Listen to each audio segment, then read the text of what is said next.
11ই মে শহীদ হয়েছেন 8 জন, 2 জন অষ্টম শ্রেণীর ছাত্র শহীদ হয়েছেন।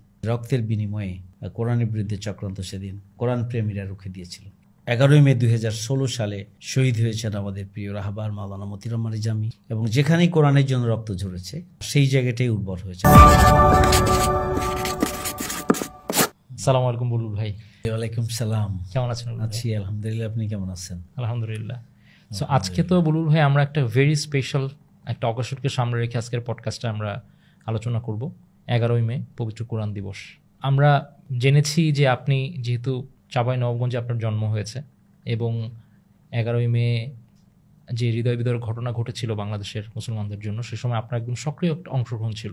সো বিস্তারিত আলোচনায় যাওয়ার পূর্বে আমার যারা দর্শক শ্রোতা আছেন তারা আমি শিওর যে জানতে চাইবেন যে এই 5ই আগস্টের পরে যে মুক্ত গণতন্ত্রের সময়, বাক স্বাধীনতার সময় আপনাদের পলিটিক্যাল বিজিনেস এখন কী অবস্থায় চলছে, কতটা ব্যস্ততার মধ্যে দিন কাটছে? জি আলহামদুলিল্লাহ, 5ই আগস্টের গণ অভ্যুত্থানের পরে আমরা একটা নতুন বাংলাদেশ পেয়েছি। স্বাভাবিকভাবে আমাদের যে মত প্রকাশের অধিকার, কথা বলার অধিকার, সভা সমাবেশের অধিকার ছিল না। আমরা 5ই আগস্টের গণ অভ্যুত্থানের পরে আমরা হাজারো শহীদের রক্তের বিনিময়ে এবং অসংখ্য আহত, পঙ্গুত্ব এবং চোখ হারানো ভাই এবং বোনদের বিনিময়ে আমরা একটি নতুন উন্মুক্ত স্বাধীন বাংলাদেশ আমরা পেয়েছি, যেখানে আমরা কথা বলতে পারি, আমরা মত প্রকাশ করতে পারি, সভা সমাবেশ করতে পারি। আমাদের উপরে জুলুম নিপীড়নের স্টিম রোলার চালানো হয়েছিল। আমাদের শীর্ষ নেতৃবৃন্দ আমির জামাত মাওলানা মতিউর রহমান নিজামী সহ আমাদের 11 জন শীর্ষ নেতাকে জেলের ভিতরে এবং বাইরে হত্যা করা হয়েছে। আমাদের নিবন্ধন কেড়ে নেওয়া হয়েছে, আমাদের প্রতীক দাড়িপাল্লা কেড়ে নেওয়া হয়েছে, এমনকি জামাত ইসলামকে নিষিদ্ধ পর্যন্ত করা হয়েছিল। প্রায় 20,000-এরও অধিক মামলা দিয়ে আমাদের লক্ষ লক্ষ নেতাকর্মীকে ঘর ছাড়া, বাড়ি ছাড়া, ব্যবসা এবং চাকরি ছাড়া করা হয়েছিল। অমানবিক জীবনযাত্রা তাদের সেই সময় পরিচালনা করতে হয়েছিল। এত কঠিন পরিস্থিতির মধ্যেও আপনারা খেয়াল করেছেন যে এমনকি আমাদের কেন্দ্রীয় অফিস থেকে শুরু করে একটা ওয়ার্ড অফিস পর্যন্ত সবটাই বন্ধ করে দেওয়া হয়েছে। তো এই কঠিন অবস্থার মধ্য দিয়েও জামাত ইসলামী আমরা সবসময় বিকল্প পন্থায় হলেও আমরা আমাদের সাংগঠনিক স্বাভাবিক কার্যক্রমকে আমরা চালিয়ে নিয়েছিলাম। আমরা ব্যাপক ভিত্তিক সোশ্যাল ওয়েলফেয়ার কার্যক্রম আমরা নামে ভিন্ন নামে যে কোনো প্রক্রিয়ায় বিপর্যস্ত মানবতার পাশে আমরা দাঁড়িয়েছিলাম। পাশাপাশি আপনারা নিশ্চয় খেয়াল করেছেন যে আন্দোলন সংগ্রামে ফ্যাসিস্ট অপশক্তির নিপীড়ন সত্ত্বেও আমরা তাদের অবৈধ সিদ্ধান্ত, অবৈধ পদক্ষেপ, রাষ্ট্র এবং জনগণ বিরোধী পদক্ষেপ, জন আকাঙ্ক্ষা বিরোধী পদক্ষেপ, স্বাধীনতা সার্বভৌমত্ব বিরোধী পদক্ষেপে আমরা সবসময় প্রতিকূলতার মাঝেও আমরা রাস্তায় থাকার জন্য আমরা চেষ্টা করেছি। আর এখন আমরা একটা স্বাভাবিক পরিবেশ পেয়েছি, সবগুলোর কার্যক্রমের ধারাবাহিকতা আমাদের রয়েছে এবং ব্যাপক ভিত্তিক আমরা কার্যক্রম পরিচালনা করছি। আলহামদুলিল্লাহ, আমাদের সংগঠনের প্রতি জনগণের আস্থা এবং ভালোবাসা উত্তরোত্তর বৃদ্ধি পাচ্ছে। অসাধারণ। তো এইটার মানে যে বিশাল বড় একটা বর্ণাঢ্য ক্যারিয়ারের যে অবস্থানে আপনি এসে দাঁড়িয়েছেন, আমরা তো জানি যে আপনি বর্তমানে বাংলাদেশ জামাত ইসলামীর ঢাকা মহানগরী দক্ষিণের সম্মানিত আমির হিসেবে দায়িত্ব পালন করছেন। আমি যদি আপনার ছাত্র জীবনের ক্যারিয়ারটা একটু বলি, আপনি তো বাংলাদেশ ইসলামী ছাত্র শিবিরের কেন্দ্রীয় সভাপতি হিসেবে দায়িত্ব পালন করেছেন। তার পূর্বে রাজশাহী বিশ্ববিদ্যালয়ের সভাপতি ছিলেন, রাজশাহী মহানগরীর সভাপতি ছিলেন।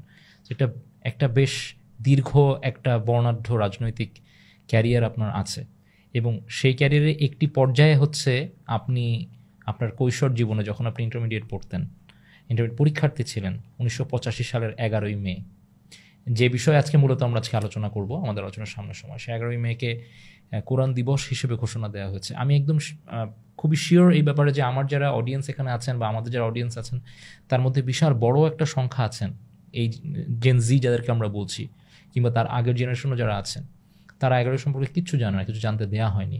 আজকে আমি আপনাকে আপনার ব্যস্ত সময় থেকে পেয়েছি, আমি আজকে চেষ্টা করব এই ঐতিহাসিক দিনটি সম্পর্কে বিস্তারিত, যেহেতু আপনি সেখানে ছিলেন, সে বিষয়ে আপনার থেকে আমরা জানার চেষ্টা করব। পূর্বে আপনি যদি আমাকে একটু বলেন যে আমরা 11ই মে কোরআন দিবস যে এটাকে ঘোষণা করেছি, সেই কোরআন দিবস ঘোষণা করার পেছনের যে গল্পটা, সেই গল্পটা আপনার কাছে আমরা একটু শুনতে চাইব। কি ঘটেছিল 1985 সালের 11ই মে কিংবা তার পূর্ববর্তী সময়গুলোতে? 1985 সালের 12ই এপ্রিল কলকাতার হাইকোর্টে জি। পদ্মমল এবং শীতল সিং, এই দুইজন উগ্র হিন্দুত্ববাদী গোষ্ঠীর প্রতিনিধি, তারা আল্লাহর পক্ষ থেকে প্রেরিত যে কোরআন, যেটা অবিকৃত এবং যেটা সুরক্ষিত এবং এটা সুরক্ষার ওয়াদা আল্লাহর পক্ষ থেকে রয়েছে, এমন একটি ঐশী বিধান আল কোরআনকে তারা আল কোরআনের বিরুদ্ধে রিট করেছিল। সেখানে তারা রিটে তারা দাবি করেছিল যে কোরআনের সকল অনুবাদ এবং আরবি অনুবাদ এবং সকল কপি সেটাকে প্রত্যাহার করতে হবে, বাজেয়াপ্ত করতে হবে। এটা ছিল বিশ্ব মুসলিম উম্মার জন্য একটা বড় ধরনের চ্যালেঞ্জ, যে কোরআন বাজেয়াপ্ত করার মতো একটা দুঃসাহসী পদক্ষেপ উগ্র হিন্দুত্ববাদী গোষ্ঠী শীতল সিং এবং পদ্মমল চোপড়াকে দিয়ে সেদিন কলকাতার হাইকোর্টে সেদিন তারা মামলা করেছিল। স্বাভাবিকভাবে এত বড় একটা মামলা তো গ্রহণ করার বিষয় না, এটা তো রিজেক্ট করার বিষয়। এটা ঐশী গ্রন্থ বাজেয়াপ্ত করার মতো দুঃসাহস এটা কারো থাকার কথা নয়। কিন্তু চরম মুসলিম বিদ্বেষী সেই সরকার সেই সময় আমরা দেখেছি যে কোর্ট সেটিকে রিসিভ করেছে, এবং এর প্রেক্ষিতেই আমরা লক্ষ্য করেছি যে শুধুমাত্র ভারতের মুসলমানদের মধ্যে ক্ষোভ তো তৈরি হয়েছেই, তারা বিক্ষুব্ধ হয়েছেন, এবং বাংলাদেশ সহ পৃথিবীর বিভিন্ন মুসলিম রাষ্ট্রে যেখানে মুসলিমরা রয়েছেন সেখানে এটার বিরুদ্ধে প্রতিবাদ হয়েছে, বিক্ষোভ হয়েছে। তো আপনি ঘটনা প্রবাহ যদি জানতে চান, লম্বা সময়ের ব্যাপার, তো এরপরও চেষ্টা করছি আমি যতটুকু সম্ভব তুলে নিয়ে আসার জন্য, যে 10ই মে এই ঘটনার প্রতিবাদে, অর্থাৎ কলকাতায় কোরআন বাজেয়াপ্ত করার জন্য যে রিট, সে রিটের প্রতিবাদে ইসলামী ছাত্র শিবিরের পক্ষ থেকে রাজধানীতে 10ই মে শুক্রবার 1985 সাল, সেই সময় একটি বিক্ষোভ কর্মসূচি বাইতুল মোকাররম বা জুমা বাইতুল মোকাররম থেকে শুরু করা হয়। সে বিক্ষোভ মিছিলও সেই সময় সরকার হামলা চালিয়েছিল, এবং পরের দিন সারা দেশের বিভিন্ন জায়গায় বিক্ষোভ হয়েছে। বিশেষ করে 11ই মে চাঁপাইনবাবগঞ্জের, তখন তো আপনি চাঁপাইনবাবগঞ্জে ছিলেন। আমি চাঁপাইনবাবগঞ্জে তখন আমি তখন ইন্টারমিডিয়েট পরীক্ষার্থী ছিলাম, নবাবগঞ্জ সরকারি কলেজে আমি পড়াশোনা করছিলাম। সেই সময়ে চাঁপাইনবাবগঞ্জের ইসলাম প্রিয় জনতা একটা প্রোগ্রামের আহ্বান করে যে এটার বিরুদ্ধে প্রতিবাদ করতে হবে ইমানের দাবি পূরণের জন্য। এই প্রতিবাদটা কোনো রাজনৈতিক প্রতিবাদ ছিল না, সকল শ্রেণী পেশার মানুষ আলেম ওলামাদের নেতৃত্বে সেদিন বিক্ষোভের আহ্বান করেছিলেন। স্বাভাবিকভাবেই কোরআনের বিরুদ্ধে, কোরআন বাজেয়াপ্ত করার মতো দুঃসাহসিকতা এবং কোরআনের অবমাননাকর এই পরিস্থিতিতে সাধারণ মানুষের মধ্যে ক্ষোভের উদ্রেক হয়েছিল। মানুষ, ছাত্র ছাত্রী, আবাল বৃদ্ধ বনিতা, আলেম ওলামা, সকল শ্রেণী পেশার মানুষ বিক্ষোভে ফেটে পড়েছিল। এবং 11 তারিখে যে প্রোগ্রামটি আয়োজন করা হয়েছিল সেখানে 3 জন গুরুত্বপূর্ণ ব্যক্তির নেতৃত্ব সেখানে ছিল। সেখানে সকল ইসলামী, সকল আলেম ওলামা, বিশেষ করে স্পেশালি এখানে যে আলিয়া মাদ্রাসা আছে, সেখানে চাঁপাইনবাবগঞ্জের যে আলিয়া মাদ্রাসা, এটা শহরেই, সে আলিয়া মাদ্রাসার প্রিন্সিপাল হুসাইন আহমেদের নেতৃত্বে বলা যায়, তার সাথে ফকিরপাড়া মসজিদের ইমাম মাওলানা ইসারুল হক সাহেব ছিলেন, এবং আরেকজন বিশিষ্ট আলেমে দ্বীন ছিলেন মাওলানা মুজাম্মেল হক। বলা যায় যে তাদের দিয়েই, তাদের আহ্বানেই একটা বিক্ষোভের আয়োজন করা হয়েছিল। এই বিক্ষোভটি তৎকালীন সরকার এই বিক্ষোভটি যেন হতে না পারে, এই জন্য ডিসি প্রশাসনের পক্ষ থেকে পদক্ষেপ গ্রহণ করা হয় যে প্রোগ্রামটি যেন করা না হয়। জেলা প্রশাসক তখন যারা কমিটিতে ছিলেন তাদেরকে ডেকে পাঠান এবং বাধ্য করেন যে প্রোগ্রাম তারা করবেন না এই প্রতিশ্রুতি দিতে। এটা 11 মে সকাল 11টায়। অথচ তার আগে মাইকিং হয়েছে। সকল মানুষ জানে যে চাঁপাইনবাবগঞ্জের ঈদগাহ ময়দানে একটা বিক্ষোভ কর্মসূচি হবে ইমানের দাবি পূরণের জন্য, এটা প্রতিবাদ জানানোর জন্য। তো সুতরাং স্বাভাবিকভাবে কোরআনের বিরুদ্ধে অবমাননা করার বিষয় হওয়ার কারণে সমস্ত মানুষ তা বিক্ষোভ জানানোর জন্য সেদিন নিজ নিজ এলাকা থেকেই তারা বিক্ষোভ মিছিল সহ শহর কেন্দ্রিক ঈদগাহ ময়দান কেন্দ্রিক তারা উপস্থিত হওয়ার জন্য প্রস্তুতি নিয়ে সব চলে আসছিল। এদিকে জেলা প্রশাসন কোনোভাবে এটি করতে দেবেন না, বাধ্য করে তাদের স্বাক্ষর নিয়েছেন যে এটা তারা করবেন না। অন্যদিকে সাধারণ মানুষ বিভিন্ন জায়গা থেকে মিছিল নিয়ে চলে আসছে। স্বাভাবিকভাবে এটি কন্ট্রোল করার মতো কোনো পরিস্থিতি ছিল না। আপনাকে আমি একটু ইন্টারাপ্ট করি, এবং আমি আপনার একটা আর্টিকেলও পড়ছিলাম যে ইভেন এই প্রশাসনের পক্ষ থেকে মাইকিং করা হচ্ছিল যাতে এই প্রতিবাদ সভা বা মিছিল না হয়। তারপরে তো মানুষ থেমে থাকেনি, মানুষ এরপরে তো একদিকে তাদের কাছে এই কমিটির কাছে জোরপূর্বক তারা স্বাক্ষর নিয়েছিলেন, বাধ্য করেছিলেন তাদের স্বাক্ষর দিতে যে আমরা প্রোগ্রাম করতে দেওয়া হবে না, আমরা প্রোগ্রাম করব না। কিন্তু এটা মনের বিরুদ্ধে এবং জোর করেই জেলা প্রশাসন এটা নেওয়ার ব্যবস্থা করেছিল। অন্যদিকে তারা মাইকিং করেছিল যে কোনোভাবে গোটা শহরব্যাপী মাইকিং করেছিল যে তারা কোনোভাবেই এই প্রোগ্রাম হবে না, সুতরাং তারা যেন এই প্রোগ্রামে আসতে না পারে, এটা বন্ধ করার জন্য তারা মাইকিং করেছিল। কিন্তু প্রশাসনের বন্ধ করার জন্য যতটা প্রচেষ্টা, জনগণের এখানে অংশগ্রহণ করার জন্য তার চেয়েও বেশি আগ্রহ এবং ক্ষোভের সাথেই জনগণ এই প্রোগ্রামে উপস্থিত হওয়ার জন্য দলে দলে শত শত হাজার হাজার মানুষ চারিদিক থেকে সেদিন ঈদগাহ ময়দানের দিকে ধাবিত হয়েছিল। বুলবুল ভাই, আমি এই গল্পটাই পরম্পরাটা পুরোটা আমরা শুনবো। আমার একটা কোয়েশ্চেন খুব মাথায় আসছে, যেটার একটা সুন্দর উত্তর হয়তো আপনি দিতে পারবেন, যে এই যে মুসলিম সংখ্যাগরিষ্ঠ একটা দেশে সেখানে কোরআনকে এভাবে কোরআনের বিরুদ্ধে একটা ষড়যন্ত্র এবং কোরআনকে অবমাননা করার কারণে মানুষের স্বতঃস্ফূর্ত অংশগ্রহণের একটা আন্দোলন, সরকার ঠিক কোন ইন্টারেস্ট থেকে, কোন মোটিভেশন থেকে তারা এই ধরনের আন্দোলনগুলোতে এত কঠিনভাবে তারা বাধা প্রদান করে? আপনি কি মনে করেন এখানে কি অন্য কোনো ফোর্স? সরকার আসলে এটা ছিল একটা গাইডেড বাই ইন্ডিয়া, ভারত সরকারের পদলিহী সরকার হওয়ার কারণেই মূলত এরশাদ সাহেব তখন যেভাবে ক্ষমতা এসেছিলেন এবং সেই ক্ষমতাটাকে ধরে রাখার জন্য প্রতিবেশী রাষ্ট্রকে সন্তুষ্ট করার অংশ হিসাবেই তারা এই পদক্ষেপ গ্রহণ করেছিল যে বিক্ষুব্ধ কোরআনপ্রেমী জনগণের উপরে তারা গুলি চালিয়েছিল। এটি হচ্ছে একটা কারণ। অন্যদিকে হচ্ছে যে কোরআনের পক্ষে সমর্থন এবং কোরআন ভিত্তিক সমাজ প্রতিষ্ঠার দাবি এবং কোরআনের জন্য নিজের জীবন উৎসর্গ করার মতো প্রবণতা যদি জনগণের মধ্যে তৈরি হয় তাহলে দীর্ঘমেয়াদে তাদের ক্ষমতার জন্য এটি চ্যালেঞ্জ হবে, সেটিও একটা কারণ ছিল। থার্ড হচ্ছে যে আসলে নিজের ক্ষমতা পাকাপোক্ত করার জন্য জনগণকে নিয়ন্ত্রণের মধ্যে রাখার একটা মানসিকতা থেকেই তারা এই ধরনের একটা নিপীড়নমূলক পদক্ষেপ গ্রহণ করে এই কর্মসূচিটিকে তারা ব্যর্থ করে দেওয়ার জন্য চেষ্টা করেছিল। এটি আমার মনে হয় যে 3টা মৌলিক কারণ তারা এই ধরনের একটা পদক্ষেপ গ্রহণ করেছিল। আমরা যে আলোচনা ছিলাম, যখন দল বেঁধে একেবারে গ্রাম প্রত্যন্ত অঞ্চল থেকে যখন মানুষ মিছিল নিয়ে আসছিল, তখন ঘটনার প্রভাব আসলে কোন দিকে যাচ্ছিল? দল বেঁধে যখন আসছিল শেষ পর্যন্ত যেটা হলো যে চারিদিক থেকে এত হাজার হাজার মানুষ চারিদিক থেকে ময়দানে আসা শুরু হলো যে এইটা পুলিশের পক্ষে কন্ট্রোল করা একটা অসম্ভব ব্যাপার ছিল, এটা দুঃসাধ্য ছিল, এটা কোনোভাবেই তারা কন্ট্রোল করতে পারবে না।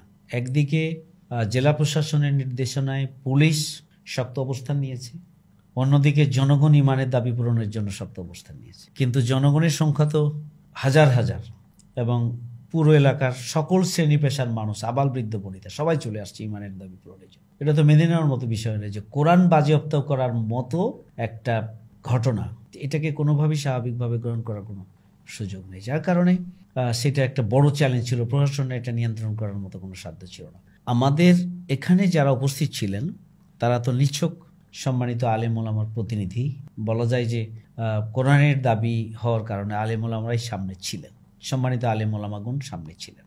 এখানে পরিস্থিতি কন্ট্রোল করার জন্য আমি ইসলামী ছাত্র শিবিরের সাথী ছিলাম সেই সময়, চাঁপাইনবাবগঞ্জ সরকারি কলেজে পড়াশোনা করতাম, আমার সামনে ইন্টারমিডিয়েট পরীক্ষা।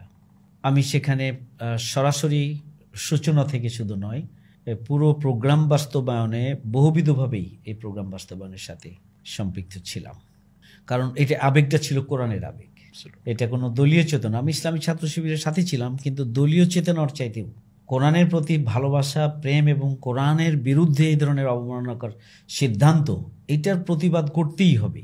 এ ধরনের একটা আবেগ, উচ্ছ্বাস এবং বিক্ষুব্ধ মানসিকতা আমার মধ্যে কাজ করছিল। ঠিক শুধু আমার মধ্যে না, সকল শ্রেণী পেশার মানুষের মধ্যে। একটা আশ্চর্যজনক, এটা কোরআনের একটা শক্তি, এটা কোরআনের একটা শক্তি যেটা জনগণকে উজ্জীবিত করেছিল রাস্তায় আসার জন্য। তো এখানে এই স্রোত থামানোর কোনো উপায় ছিল না। শেষ পর্যন্ত সেই সময় জামাত ইসলামী চাঁপাইনবাবগঞ্জ জেলা শাখার সেক্রেটারি অধ্যাপক রফিকুল ইসলাম, তিনি সেখানে আলেম ওলামাদের উপস্থিতিতে সেই দিন পুলিশ প্রশাসন এবং উপস্থিত ম্যাজিস্ট্রেটের কাছে অনুরোধ করেছিলেন, আমি পাশেই ছিলাম, নেতৃবৃন্দের পাশে আমি ছিলাম, অনুরোধ করেছিলেন যে আমাদেরকে এই প্রোগ্রামটা, একটা প্রোগ্রাম যে করতে দেওয়া হবে না, আপনারা যে না করেছেন সেটাও তো জানাতে হবে।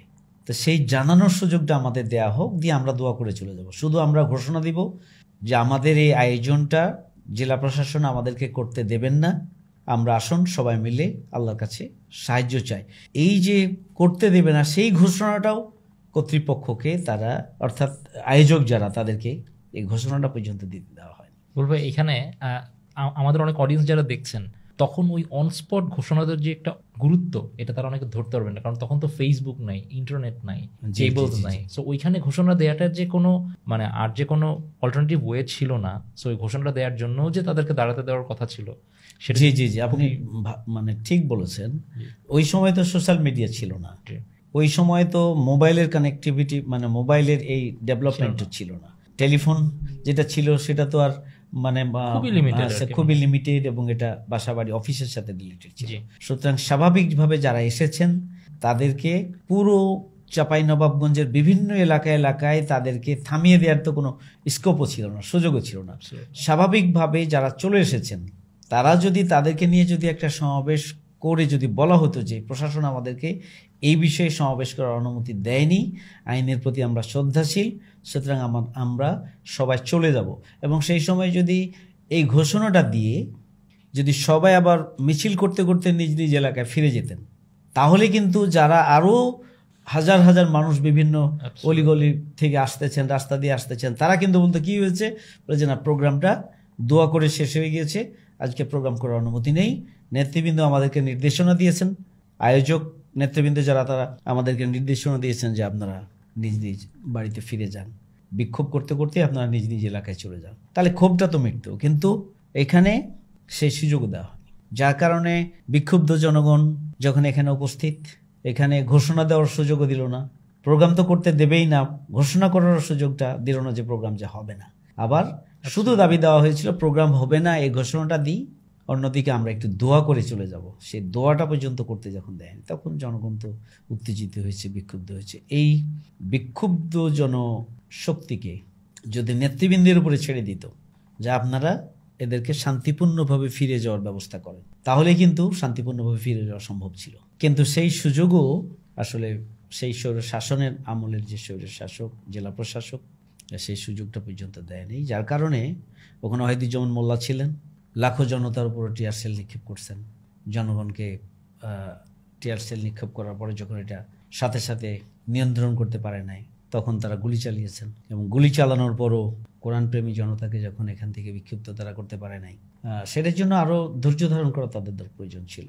টিয়ার সেল নিক্ষেপের পরে নিজেরা এটাকে আসলে অন্যভাবে তাদের প্ল্যানের আওতায় জিনিসটা নিয়েছে, অর্থাৎ আগের দিনই তারা পরিকল্পনা নিয়েছে বড় কিছু দুর্ঘটনা ঘটানোর জন্য, যার কারণে তারা জনগণের উপরে মানে অ্যাবসলিউটলি আগের দিন তো তারা চাইলে তাহলে এটা নিষেধ করতে পারতেন। প্রোগ্রামের দিন যখন দূর দূরান্ত থেকে জনতা শহরমুখী হয়ে গেছে, তখন তারপরে এটি বন্ধ করলে তো মানে বন্ধ করার তো জনগণকে না করার তো কোনো পন্থা নেই।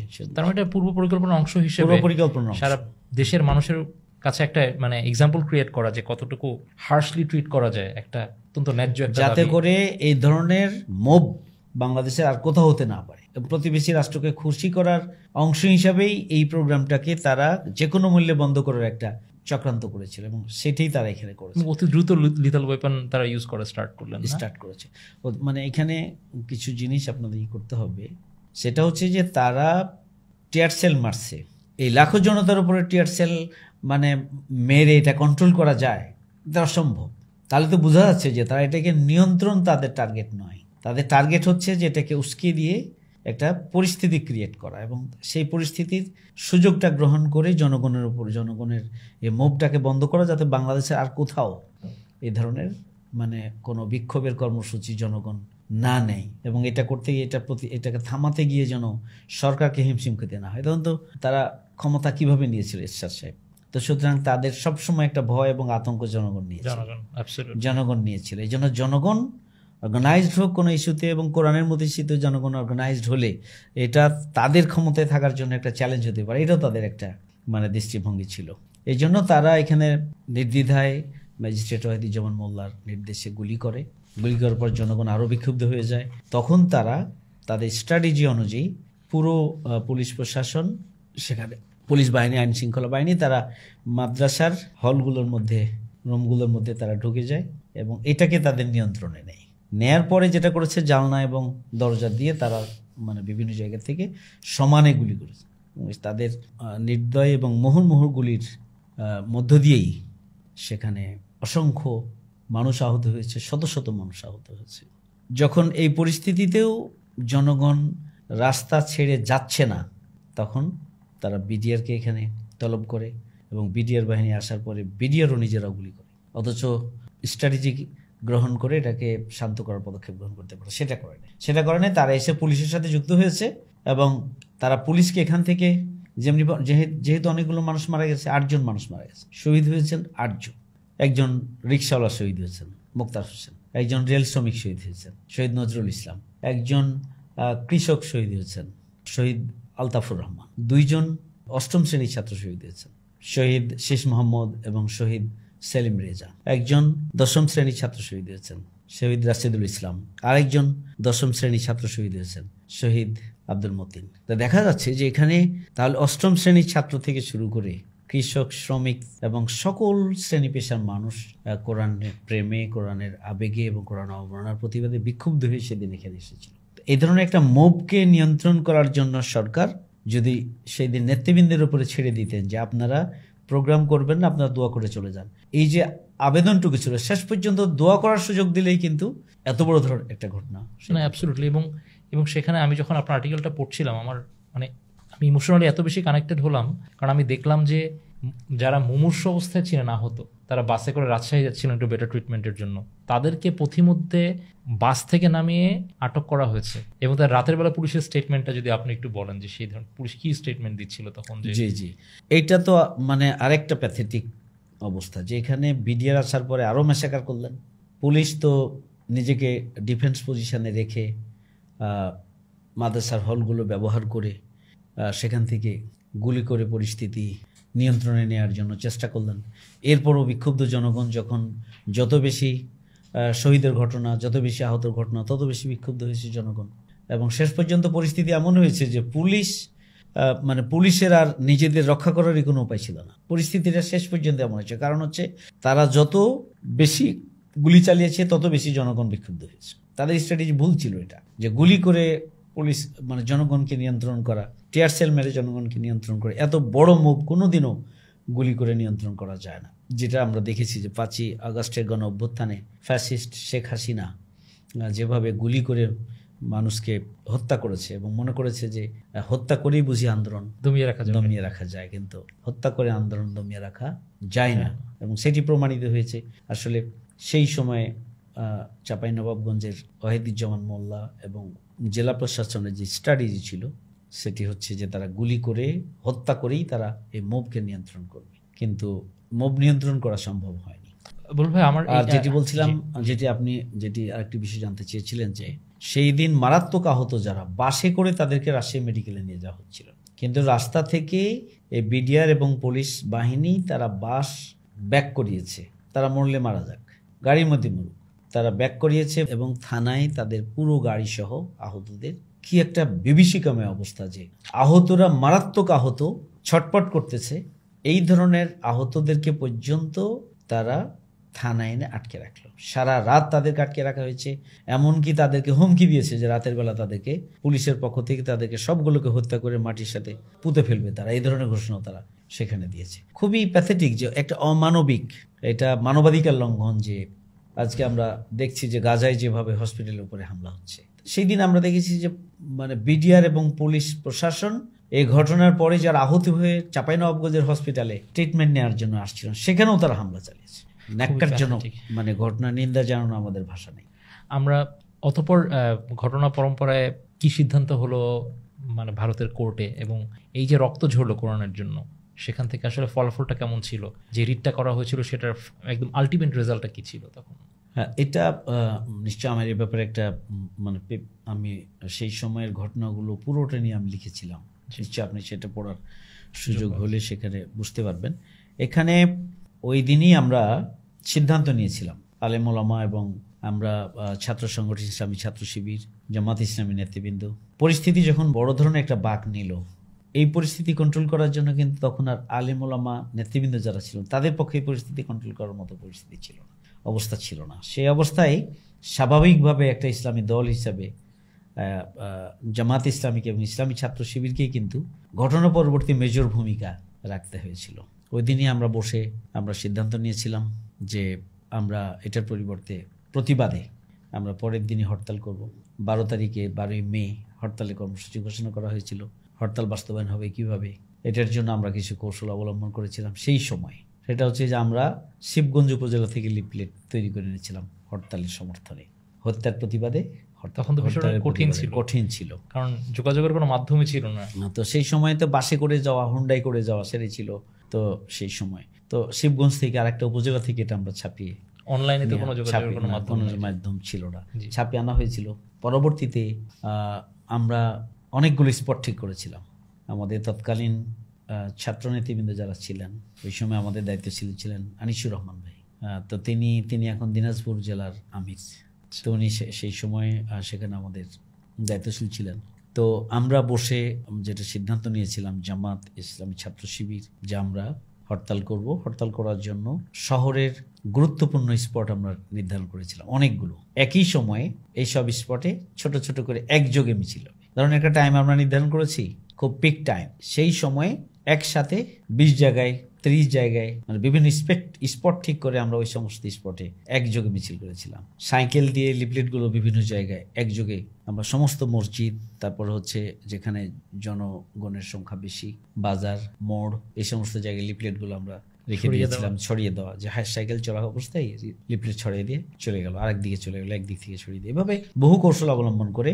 আর যেহেতু ঘটনা বড় ঘটেছিল, জনগণ বিক্ষুব্ধ ছিল, দল মত নির্বিশেষে সকল শ্রেণী পেশার মানুষ কোরআনের অবমাননা মেনে নিতে পারে নাই, স্বাভাবিকভাবে একটা ঐতিহাসিক হরতাল সেদিন পালন হয়েছিল। মানে এই হরতাল কোনোদিনও আমরা এই ধরনের হরতাল আগে তো আমাদের দেখার সুযোগ হয়নি, এখনও তো হরতাল করি আমরা বা করেছি আমরা, কোনো হরতালই এভাবে মানে স্বতঃস্ফূর্ত হরতাল পরিণত হয় না। রিক্সা চলেনি, বাইসাইকেল চলেনি, হোন্ডা তো প্রশ্নই নাই, এমনকি মহানন্দা নদীর মানে মাঝিরাও সেদিন নৌকা চালায়নি, এমন একটা পরিস্থিতি রয়েছে।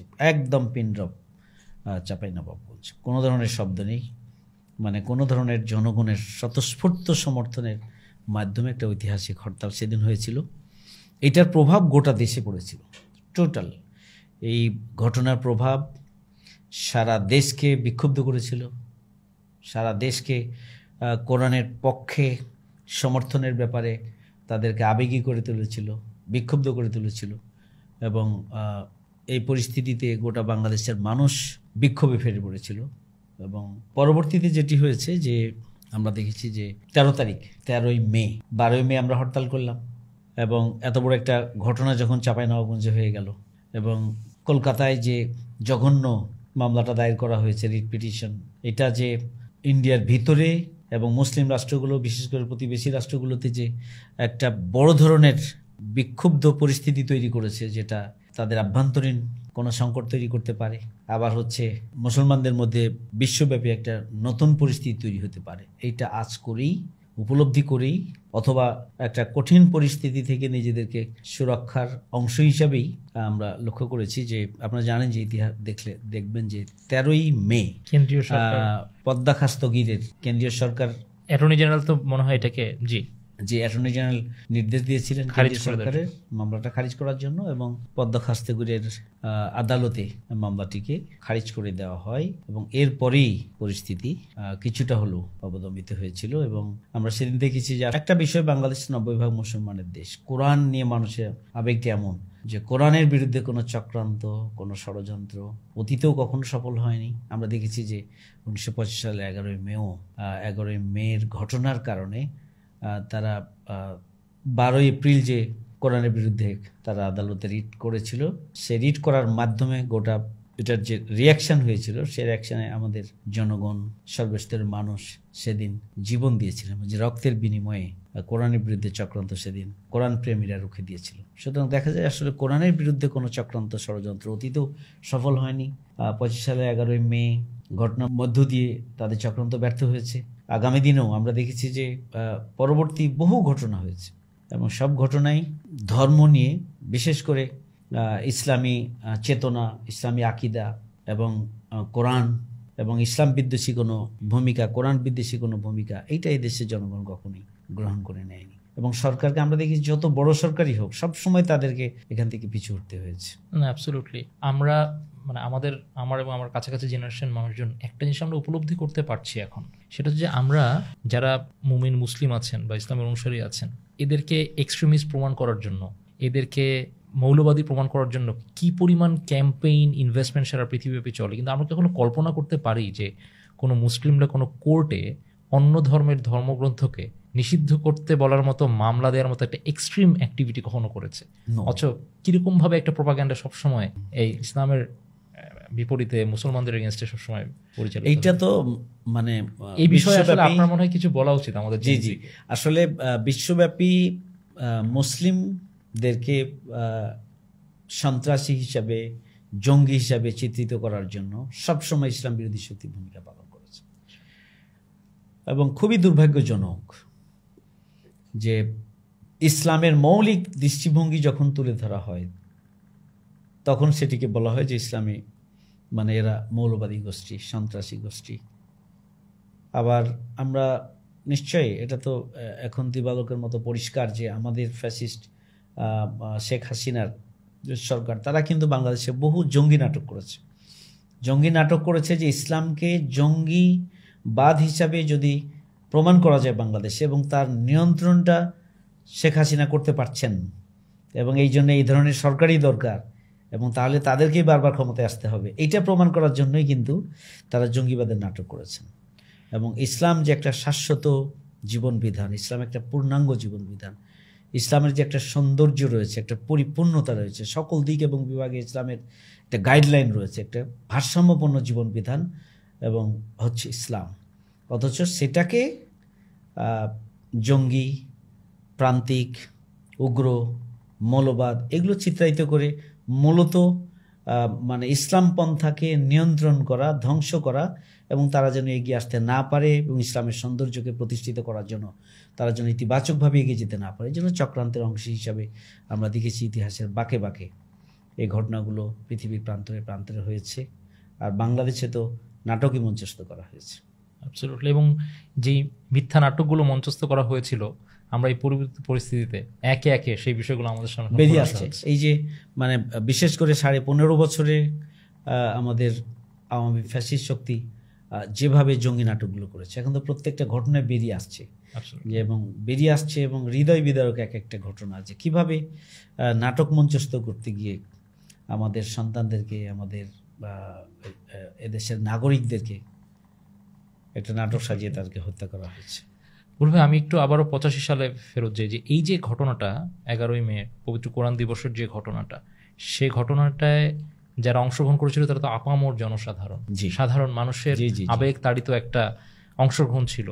পরবর্তীতে রাজনৈতিক ময়দানে এই ঘটনার কনসিকুয়েন্সটা কি, এই বিষয়টা আসলে আমাদের একটু বোঝা দরকার। দেখেন, এটা একটা মানে খুব ভালো প্রশ্ন করেছেন আপনি, যে চাঁপাইনবাবগঞ্জের 11ই মে এবং তার পরবর্তী 85 সালের 11ই মে এবং তার পরবর্তী এই ঘটনাটাকে ট্যাকেল করার জন্য, এই ঘটনাটাকে স্বাভাবিকীকরণের জন্য এবং এই পরিস্থিতিকে নিয়ন্ত্রণের জন্য একটা সফল পরিণতির দিকে নেওয়ার জন্য বাংলাদেশ জামাত ইসলামী ছাত্র শিবিরের যে ভূমিকাটা, এইটা চাঁপাইনবাবগঞ্জের মানুষ প্রত্যক্ষ করেছিল এবং তাদের ট্রিটমেন্ট থেকে শুরু করে তাদের শহীদ পরিবারের দেখভাল করা, শহীদ পরিবারের পাশে দাঁড়ানো, আহতদেরকে দীর্ঘমেয়াদে তাদের পাশে দাঁড়ানো এবং ওই ঘটনার মামলা পরবর্তী পরিস্থিতি সব কিছু মিলিয়ে তো পরবর্তীতে আসলে ঘটনাটা, ওই প্রোগ্রামটা একটা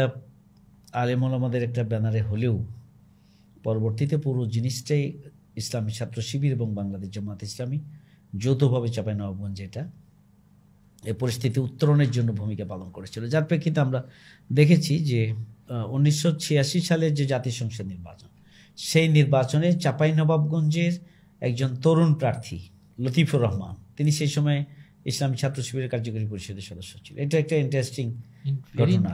কার্যকরী পরিষদের সদস্য ছিলেন, রাজশাহী বিশ্ববিদ্যালয়ের উনি মানে সভাপতি ছিলেন।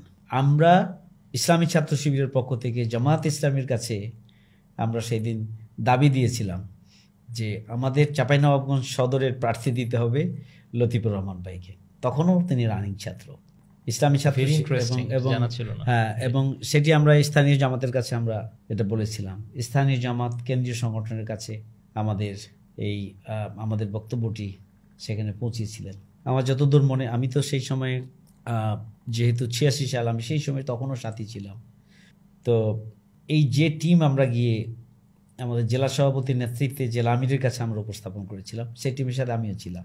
আচ্ছা, তো কেন্দ্রীয় সংগঠন পরবর্তীতে চাঁপাইনবাবগঞ্জের প্রার্থী আমাদের আরেকজন সিনিয়র নেতা, তিনি প্রার্থী ছিলেন, কিন্তু ইসলামী ছাত্র শিবিরের দাবি বলবো না, অনুরোধের প্রেক্ষিতে সেই সময় লতিফুর রহমান ভাইকে প্রার্থী করা হয়েছিল এবং তিনি আলহামদুলিল্লাহ 86 সালের যে নির্বাচন, সেই নির্বাচনে বিপুল ভোটে তিনি বিজয়ী হয়েছিলেন। অর্থাৎ জনগণের মধ্যে জামাতের ব্যাপারে যে ইতিবাচক ধারণাটা তৈরি হয়েছিল কোরআনের আন্দোলনে কারণে, সেটা একটা বড় প্রভাব এই নির্বাচনে আমরা লক্ষ্য করেছি।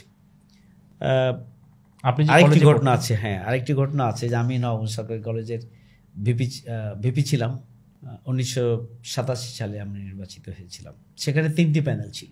তা আমার স্কুল কিন্তু হরিমোহন সরকারি উচ্চ বিদ্যালয়, আমি সেখান থেকে পড়াশোনা করেছি। এরপরে হচ্ছে হরিমোহন সরকারি উচ্চ বিদ্যালয়ের সামনে হচ্ছে সরকারি কলেজ, নবাবগঞ্জ সরকারি কলেজ।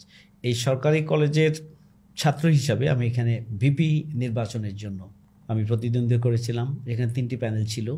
একটা হচ্ছে জাসদ ছাত্রলীগ এবং জাতীয়তাবাদী ছাত্র দল, যৌথভাবে একটা প্যানেল ছিল। আচ্ছা, আরেকটা হচ্ছে ছাত্রলীগ, আওয়ামী লীগ, তারপর হচ্ছে ছাত্র ইউনিয়ন, ছাত্রমৈত্রী, ছাত্র ফেডারেশন, এইসব মিলিয়ে একটা প্যানেল ছিল। আর একটা প্যানেল ছিল ইসলামী ছাত্র শিবির একক, সে প্যানেলের ভিপি আমি ছিলাম। বুলবুল রায়হান পরিষদের আমাদের প্যানেলের নাম ছিল। আমরা ফুল প্যানেলে একজন ছাড়া বাকি সবাই আমরা বিপুল ভোটে বিজয়ী হয়েছিলাম। এবং আমি মনে করি যে এটা একটা ধারাবাহিকতা, যে 1985 সালের 11 মের ঘটনা এবং এটার যে প্রভাব, সেই প্রভাবটি 1986 সালে জাতীয় সংসদ নির্বাচনে জামাতের প্রতি যে সমর্থন এবং বিপুল ভোটে বিজয় অর্জন জামাত ইসলামীর প্রার্থীর, আবার এরপরে হচ্ছে চাঁপাইনবাবগঞ্জ সরকারি কলেজের মতো একটি জায়গায় আমরা ইসলামী ছাত্র শিবিরকে বিপুল ভোটে, অন্যরা যৌথ ইলেকশন করার পরও আমরা একক ইলেকশন করেছি, তারপরও বিপুল ভোটে বিজয়ী করা আমাদেরকে, এটা ছিল কোরআনের সেই কোরআনপ্রেমী মানুষের ভালোবাসার ধারাবাহিকতা মাত্র আমি মনে করি। এটার প্রভাব যেমনিভাবে বড়দের মধ্যে পড়েছিল, তেমনিভাবে শিশু, কিশোর, ছাত্র, তরুণ, যুবক সবার মধ্যেই এটা একটা বড় প্রভাব আমরা লক্ষ্য করেছি। খুবই খুবই কালেকটিভ একটা হিস্ট্রি আপনার কাছ থেকে শুনলাম, আমরা খুবই অনুপ্রাণিত। আজকে তো প্রায় 40 বছর পার হলো, সেই 11 মে 1985 সালের পর আজকে 2025। যেই কোরআনের প্রতি মানুষের ভালোবাসা, শ্রদ্ধা, কোরআনের সাথে মানুষের যে কানেক্টিভিটির উপর বেস করে সেদিন রক্ত ঝরেছিল, সেই কোরআনকে কেন্দ্র করে কোরআন শিক্ষা ব্যবস্থাপনাকে আরও বেশি জোরদার করার জন্য সামনের দিনগুলোতে চাঁপাইনবাবগঞ্জবাসীর জন্য আপনার প্ল্যান কি? আপনি কি ভাবছেন একজন দায়িত্বশীল ব্যক্তি হিসেবে বর্তমান সমসাময়িক রাজনীতির প্রেক্ষাপটে আপনি আসলে কি কি ধরনের পদক্ষেপ গ্রহণ করবেন বা কি আপনার পরিকল্পনা? কোরআন তো একটা শাশ্বত গ্রন্থ এবং আল্লাহর পক্ষ থেকে প্রেরিত কিতাব, যেটাকে পরিবর্তনও করা যায়। সৎ দক্ষ দেশপ্রেমিক নেতৃত্ব যদি পেতে হয়, কোরআন ভিত্তিক সমাজ গড়ে তুলতে হবে। সেক্ষেত্রে ধরেন যে কোরআনের বহুবিধ যে ব্যবহার, আসলে সরকারও সবসময় কোরআনকে উপেক্ষা করেছে, সব সরকারই। আমরা একদিকে দুর্নীতিমুক্ত বাংলাদেশ চাই, এই 54 বছরে আমরা চাচ্ছি। সন্ত্রাসমুক্ত বাংলাদেশ চাচ্ছি। তা দুর্নীতি এবং সন্ত্রাসমুক্ত, মানুষের অধিকার মানুষের কাছে ফিরিয়ে দেওয়ার মতো করে যদি কিছু লোক তৈরি না হয়, কারা করবে এটা? এই লোক তৈরি কর্মসূচি কিন্তু কারো না থাকার কারণে দেখা যাচ্ছে যে আমরা মানুষের অধিকার মানুষের কাছে পৌঁছে দিতে পারিনি। এই 54 বছরে এটি হয়নি। আমরা এটা বিশ্বাস করি যে যদি কোরআনকে আমরা আরও ব্যাপকভাবে চর্চা করতে পারি, কোরআনকে যদি ব্যাপকভাবে অধ্যয়ন করতে পারি, কোরআন ভিত্তিক সোসাইটি গড়ে তুলতে পারি, আমরা মসজিদ মাদ্রাসায় আমরা আমাদের তরুণ প্রজন্মকে যদি কোরআনের শিক্ষাটা আমরা দিতে পারি, চলমান শিক্ষাকে ধর্ম এবং সেকুলার শিক্ষা ব্যবস্থা করার জন্য তো আসলে একটা বিরাট পদক্ষেপ এই আওয়ামী লীগ সরকার তারা গ্রহণ করেছিল, যার মাধ্যমে আমরা খাওয়া দাওয়া ফুর্তি করো, দুনিয়াটা মস্ত বড়, নগদ যা পাও হাত পেতে নাও, বাকির খাতায় শূন্য থাক। এই যে ভোগবাদী সমাজ গঠনে তাদের যে প্রচেষ্টা, এই প্রচেষ্টার মাধ্যমে আমরা তরুণ যুবক এবং এই সমাজকে আমরা ধ্বংস করে দিয়েছি। এটা আওয়ামী লীগ করেছে, পরিকল্পিতভাবেই করেছে। তারা সোসাইটিকে ধ্বংস করার জন্য সেকুলারিজমকে চাপিয়ে দিয়েছে, তারপরে বস্তুবাদকে এখানে ইস্টাবলিশ করার জন্য চেষ্টা করেছে, নাস্তিকবাদকে প্রতিষ্ঠার জন্য চেষ্টা করেছে, এবং শিক্ষা ব্যবস্থা থেকে শুরু করে মানে হেন কোনো পন্থা নাই যে পন্থার মাধ্যমে এটাকে ইস্টাবলিশ করার জন্য চেষ্টা করে নাই। অপরদিকে রাষ্ট্র কখন ইসলামী শক্তি রাষ্ট্রে আসবে এবং এটাকে রিমুভ করার জন্য পদক্ষেপ গ্রহণ করবে, সেটা তো একটা টাইমের ব্যাপার। কিন্তু এই সোসাইটিকে একদিকে ধ্বংস করার জন্য বা তরুণ প্রজন্মকে ধ্বংস করার জন্য যে আয়োজন, যেমন মাদক, ফ্যান্সিডিল, সর্বনাশা, এই ধরনের উপাদানের মাধ্যমে অবৈধ অস্ত্র হাতে তুলে দেওয়া, তারপরে নারীদেরকে এক্ষেত্রে কাজে লাগানো, অশ্লীলতা বিহেবনাকে এক্ষেত্রে হাতিয়ার হিসেবে কাজে লাগানো, এবং এই সোসাইটিকে ধ্বংস করার জন্য এই সবগুলো উপাদানকে তারা কাজে লাগিয়েছে।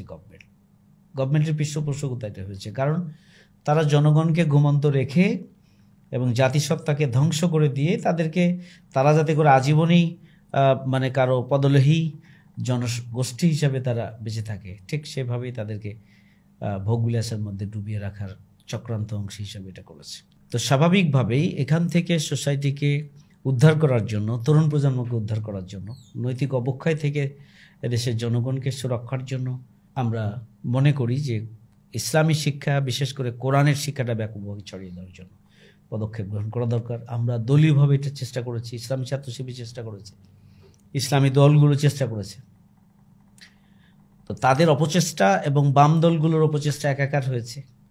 সরকার, বাম দল মিলিয়ে তারা এভাবে সমাজকে নষ্ট করার জন্য চেষ্টা করেছে, ধ্বংস করার চেষ্টা করেছে। এটাকে পাল্টা আমরা এটাকে গড়ে তোলার জন্য বা এখান থেকে সুরক্ষার জন্য আমরা যে পদক্ষেপ গ্রহণ করেছি, আমরা ব্যাপক ভিত্তিক কোরআনের শিক্ষা, কোরআনের চর্চা, কোরআনের আলোচনা এবং কোরআন ভিত্তিক সোসাইটি গড়ে তোলা, এবং বাচ্চাদের মধ্যে বিশেষ করে কোরআনের আলোকে তাদেরকে আলোকিত করা এবং কোরআনের শিক্ষায় শিক্ষিত করা, এবং তাদেরকে ছোট্ট থেকেই কোরআনের এবং হাদিসের নির্দেশের আলোকে তাদের ব্যক্তি গঠন করার জন্য বহুবিধ পদক্ষেপ গ্রহণ করার দিকে আমরা বরাবরই আমরা গুরুত্ব আরোপ করে এসেছি। চাঁপাইনবাবগঞ্জের বিভিন্ন আমি মনে করি যে আমাদের যে আগে মক্তব সিস্টেমটা ছিল পাড়ায় মহল্লে গ্রামে গঞ্জে, আমরা স্কুলে পড়তাম, কলেজে পড়তাম, আমি নিজে কোরআন শিখেছি কিন্তু ওই ঠিক মক্তবে গিয়ে একদম ফজরের পর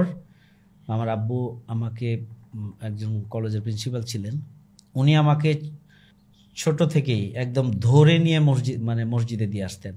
আমি পড়া প্রস্তুত হয়নি, এই জন্য যেতে ভয় পেতাম, তখন কোনো দিন আমাকে সাথে নিয়ে ওই যে হুজুর আমাদেরকে পড়াতেন, অর্থাৎ যে ইমাম পড়াতেন তাকে, যে আলেম পড়াতেন তাকে তিনি বলে আসতেন যে আমার ছেলের আজকে পড়া হয় নাই, কিন্তু তারপর আমি ধরে নিয়ে আসছি, তো আমার ভয় কাটিয়ে দিয়ে আসতেন। মানে এটা একটা কালচার ছিল পারিবারিক, এবং সব পরিবার থেকেই কিন্তু মসজিদ ভিত্তিক এই মক্তবে গিয়ে পড়াশোনা করেছে। সেটা একটা নৈতিক শিক্ষা, নামাজ, আচরণ, তারপরে হচ্ছে কোরআনের হাফেজ হওয়া অথবা কোরআন সম্পর্কে জানা, কোরআন পড়াটাকে শুদ্ধ করে জানানো, কোরআন অর্থ শিক্ষা। এই যে একটা মানে প্রতিটি মসজিদে মসজিদে মাদ্রাসায় যে ব্যাপক ভিত্তিক এই প্রাথমিক যে শিক্ষাটা, কোরআনের শিক্ষা যেটা ছিল মক্তব ভিত্তিক, এটাকে সরকার পরিকল্পিতভাবে বন্ধ করেছে।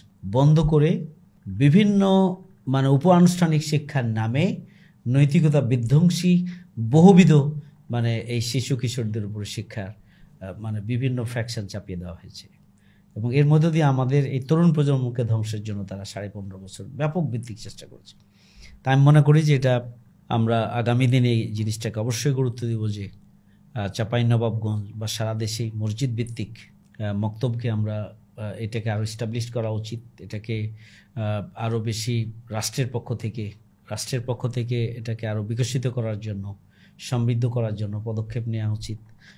মাদ্রাসায় কোরআনের চর্চা বাড়ানো উচিত এবং আমাদের প্রাইমারি স্কুল, হাই স্কুল থেকে শুরু করে সকল শিক্ষার ব্যবস্থাপনার সাথে আসলে কোরআনের শিক্ষা, ইসলামের শিক্ষাটাকে এটাকে জুড়ে দেওয়া উচিত। রাষ্ট্রীয়ভাবে এটা করা উচিত যদি আমরা সৎ, দক্ষ, দেশপ্রেমিক, নৈতিকতা সমৃদ্ধ, আমরা দুর্নীতিমুক্ত, সন্ত্রাস এবং চাঁদাবাজ মুক্ত নেতৃত্ব আমরা চাই, তাহলে অবশ্যই এটা কোনো বিকল্প নেই। কোরআনকে বিকশিত করার জন্য চাঁপাইনবাবগঞ্জ কেন্দ্রিক আপনার কি কি পরিকল্পনা রয়েছে?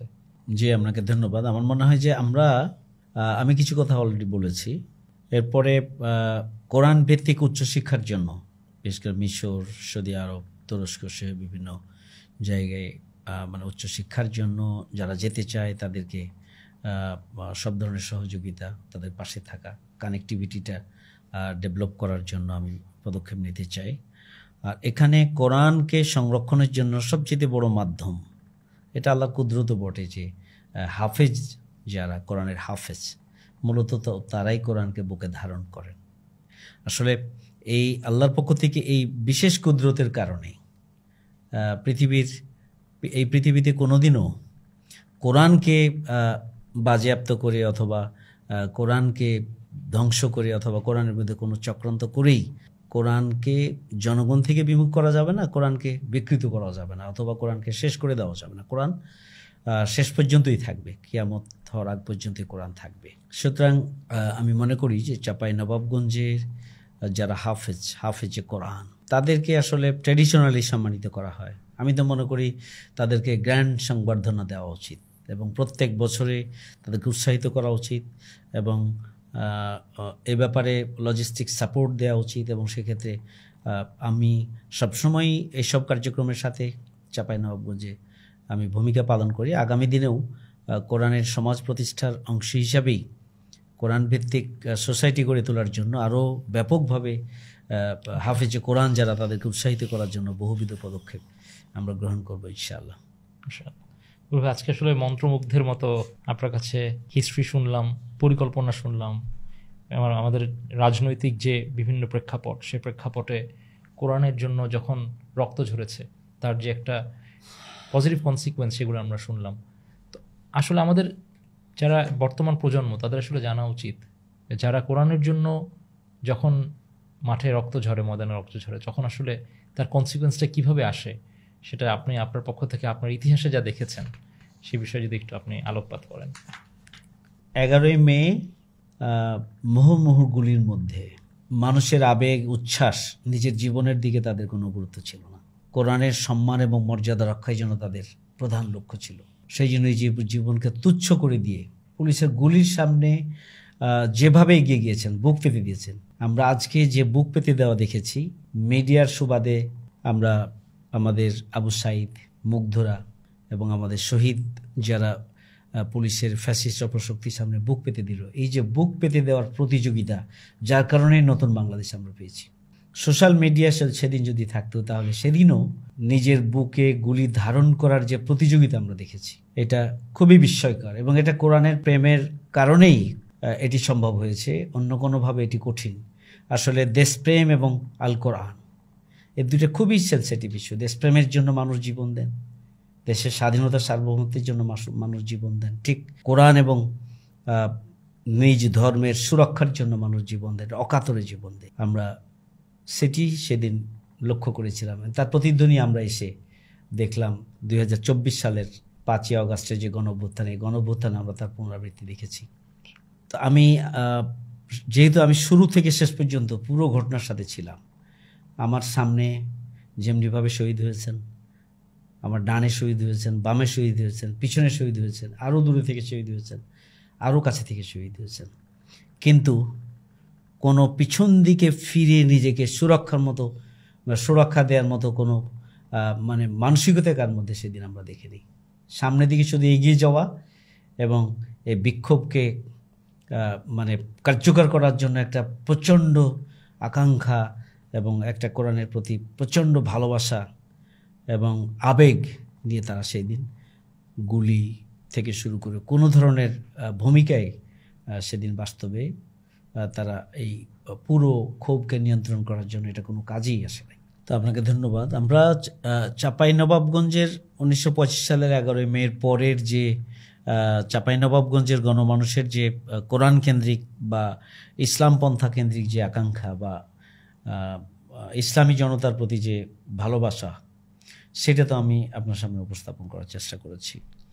এখানে কোরআনকে আমরা লক্ষ্য করেছি, যেখানেই কোরআনের বিরুদ্ধে অবস্থান নিয়েছে সেখানকার জনগণ বিক্ষুব্ধ হয়েছে, জনগণের মধ্যে একটা আবেগ, উচ্ছ্বাস এবং আগ্রহ কোরআনের পক্ষে তৈরি হয়েছে, এবং যেখানেই কোরআনের জন্য রক্ত ঝরেছে সেই জায়গাটাই উর্বর হয়েছে। আপনারা দেখেন যে আসলে আমরা যে আন্দোলন করি এটা কোরআনের সমাজ প্রতিষ্ঠা আন্দোলন। আমাদের আন্দোলনটা হচ্ছে কোরআনের সমাজ প্রতিষ্ঠা আন্দোলন। এই আন্দোলনটা হচ্ছে একটা মানবিক বাংলাদেশ গড়ে তোলার আন্দোলন, যে বাংলাদেশে জনগণের অধিকার জনগণের কাছে পৌঁছে যাবে এবং একটা বসবাসযোগ্য একটা বাংলাদেশ আমরা গড়ে তুলতে পারবো, যেখানে প্রত্যেকেই তার স্বাধীন মতো করেই নিজ নিজ কার্যক্রম একটা আইনি কাঠামোর মধ্যে থেকে পরিচালনা করে একটা নতুন বাংলাদেশ গড়ে তোলার স্বপ্ন বাস্তবায়নে এগিয়ে যাবে। আমরা মূলত সেই জন্য কাজ করছি। সেক্ষেত্রে আমরা দেখেছি যেখানেই প্রতিবন্ধকতা এসেছে, যেখানেই রক্ত ঝরেছে এবং সেখানকার জমি উর্বর হয়েছে। ইসলামী ছাত্র শিবির এবং জামাত ইসলামী, আমি একটু আগেই বলছিলাম যে জামাত ইসলামী বাংলাদেশের প্রায় এই 15.5 বছরে 5 শতাধিক নেতাকর্মীকে হত্যা করা হয়েছে, জামাত ইসলামী এবং ইসলামী ছাত্র শিবিরের। তো যেখানে যেখানে জামাত ইসলামীর নেতৃত্ব এবং কর্মী যারা তারা জীবন দিয়েছেন, শহীদ হয়েছেন, আহত হয়েছেন, পঙ্গুত্ব বরণ করেছেন, ইসলামী ছাত্র শিবিরের যেখানেই শহীদ হয়েছেন, তবে দেখবেন যে যেখানেই কঠিন পরিস্থিতি মোকাবেলা করতে হয়েছে সেই সমস্ত জায়গাগুলোকে কেন্দ্র করেই কিন্তু এদেশে ইসলামী শক্তির উত্থানের একটা ক্ষেত্র তৈরি হয়েছে।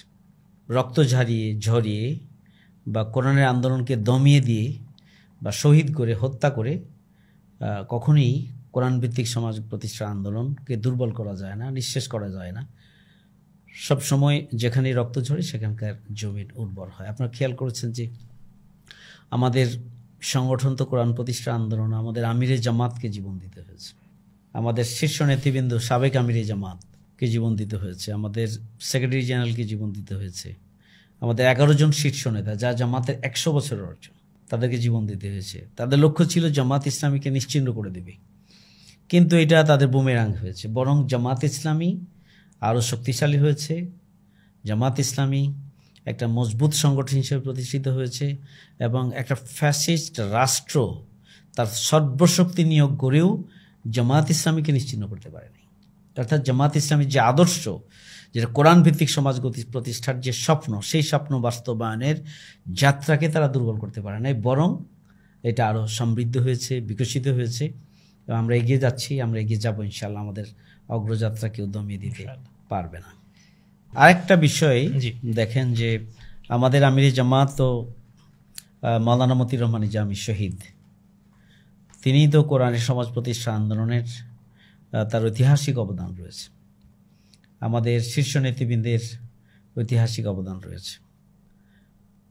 তো 11ই মে আসলে আরও বেশি মহিমান্বিত হয়েছে যে 2016 সালে এই ফ্যাসিস্ট অপশক্তি মিথ্যা মামলা দিয়ে ট্রাইব্যুনাল গঠন করে একটা সাজানো মামলার রায় দিয়ে আমাদের নেতৃবৃন্দকে হত্যা করেছে এবং তার ধারাবাহিকতায় 2016 সালের 11ই মে, জাস্ট 85 সালের 11ই মে কোরআনের জন্য জীবন দিলেন 8 জন, আহত হলেন শত শত।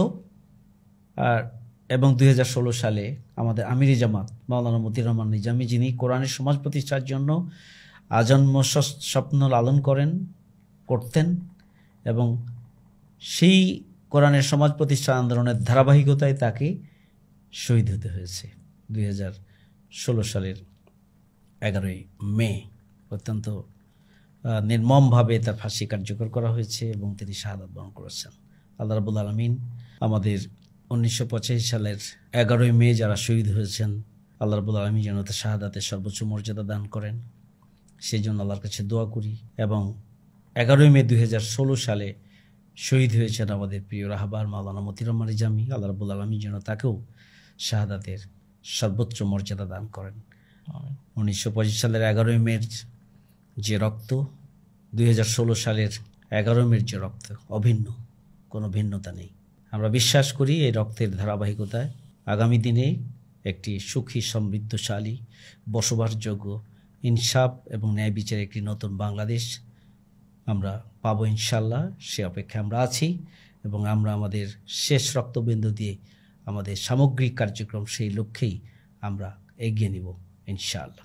আমাদের অসাধারণ একটি আলোচনা ছিল। আমরা বাংলাদেশের জন্মের পরের ইতিহাসে বিভিন্ন সময় কোরআন প্রেমী, ইসলাম প্রেমী যে জনগণের কোরআনের প্রেমে, ইসলামের প্রেমে যে অংশগ্রহণ, তার সুন্দর সুন্দর ইতিহাসের একটা বড় ইতিহাসে পবিত্র কোরআন দিবস সম্পর্কে আপনার থেকে জানলাম। আমরা ইনশাআল্লাহ আশা করছি সামনের দিনগুলোতেও ইনশাআল্লাহ এরকম অনেক অপ্রকাশিত সত্য এই সোশ্যাল মিডিয়ার যুগে, এই অনলাইন কমিউনিকেশনের যুগে এবং এই ফ্রি ফ্লো অফ ইনফরমেশনের যুগে আমরা এখনকার প্রজন্মের সামনে নিয়ে আসতে পারবো। আপনাকে অনেক ধন্যবাদ জানাচ্ছি, অনেক ব্যস্ততার মাঝে আপনি আমাদেরকে সময় দিয়েছেন। আসসালামু আলাইকুম। আপনাকেও ধন্যবাদ জানাচ্ছি যে 1925 সালের 11ই মে, প্রায় 40 বছর পরে ভুলে যাওয়া এই প্রজন্মের কাছে এই ঘটনাগুলো যাওয়ার জন্য যে পরিবেশ প্রয়োজন ছিল সেটিও ছিল না। এই ঘটনাগুলো উপস্থাপনের জন্য যে মেকানিজম প্রয়োজন ছিল সেটাও ফ্যাসিস্ট অপশক্তির কারণে একটা দীর্ঘ সময় তার আগে রাষ্ট্রের আনুকূল্য না থাকার কারণে এগুলো সম্ভব হয়নি। শত প্রতিকূলতার পরে দীর্ঘ সময় পরে হলেও যে আজকে আমরা জনগণের সামনে একটা অংশ তুলে ধরতে পারছি, এই জন্য আমি খুবই শুকরিয়া আদায় করছি এবং আপনার প্রতিও কৃতজ্ঞতা জানাচ্ছি যে আমাকে এই সুযোগ করে দেওয়ার জন্য। আপনাকে ধন্যবাদ। ধন্যবাদ। আসসালামু আলাইকুম। আসসালামু আলাইকুম।